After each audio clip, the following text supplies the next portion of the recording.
The bells never rang for her. No morning procession, no hymns echoing through the city streets. Only silence.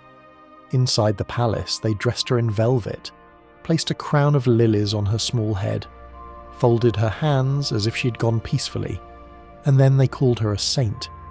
But she wasn't a saint.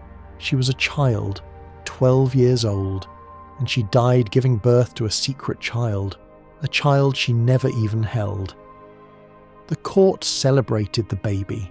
They paraded him through the halls in golden silk, while she, the girl who carried him, the girl who suffered for him, was already forgotten, her name erased, her story rewritten, her pain buried beneath incense and prayer.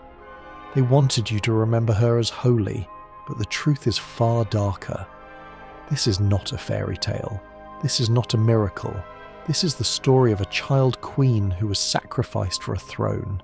And before we begin, you need to know, this episode contains themes of abuse, child marriage, and erasure. What you're about to hear is painful and unjust, but it happened, and history tried to hide it. If you believe stories like hers deserve to be told, not as legend, not as myth, but as truth, then join us, subscribe, because the world may have buried her, but together we can make sure she is never silenced again. They say she was divine, the holy child, chosen by God, a queen who gave her life so that a kingdom might live. In paintings, she looks serene, a faint smile on her lips, a baby in her arms, the perfect mother, the perfect saint. Hymns were written in her name, priests preached of her purity, statues showed her crowned, calm, eternal. That's the legend. That's the story they wanted you to remember. But legends lie, because behind every hymn was silence. Behind every portrait was a body too young to bear the weight of a crown. And behind every saint was a child who was forced to marry her own brother. She wasn't chosen, she was trapped, bound not by love, but by bloodlines, used not as a queen, but as a vessel. History calls her sacred, but history forgets to tell you she was 12, that her wedding gown was heavy enough to bruise her ribs, that her first lessons in queenship were lessons in obedience, in silence, in pain. They praised her as a protector of the throne, but they erased the truth of what she endured, her cries in the night, her journal stolen, her childhood stolen. So which is true, the saint or the girl who never got to choose? And here lies the question that haunts every page, every broken statue, every faded note in the archives. How did a child become both a queen and a saint? And why did they bury her suffering so deeply it nearly vanished from memory? This is not about crowns. It is not about glory. It is about the cost they never wanted written, the cost paid by a child. She was born beneath a red moon.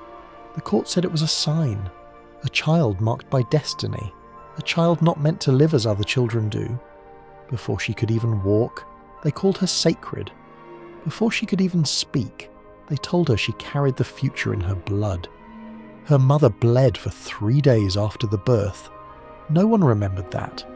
What they remembered was the way the baby clenched her fists, the way her eyes locked with the bishop during baptism, unblinking, unafraid. The priest whispered, "This one will save us." From then on, she stopped being a girl. She became a symbol, a vessel, a relic in human form. Every doll she owned wore a crown. Every mirror she gazed into reflected back not a child, but a queen in waiting. At 3 years old, they taught her how to walk with folded hands. At 4, they took away her toy horse, because queens do not ride. At 5, she was given her first scroll, not stories, not fairy tales, treaties, alliances, decrees. Her father said she would marry a king.